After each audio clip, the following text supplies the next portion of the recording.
Hello everyone, in case you're planning a long solo trip and are confused on which tailback to go for between a waterproof dry bag or a regular tailback, we're there to help you out. On my right is a tailback which is not waterproof on the outside, but you get an external rain cover that goes over it in case it starts raining.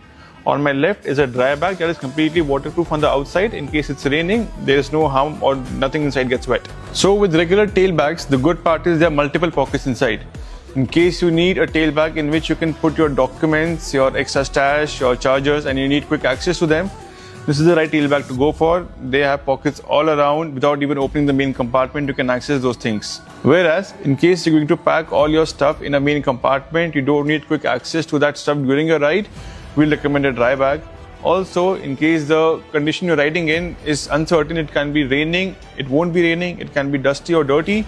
Well, in that case, a dry bag makes more sense. First, these are completely waterproof and you don't stop to put a cover again and again. And secondly, these are very easy to clean. Just a wet wipe across them does the job very well. In case you need any further help with this, you can drop by the store. We'll recommend you to get your bike so we can mount different options, show them to you, and then you can choose on which one to go for. I hope this video helps. Cheers.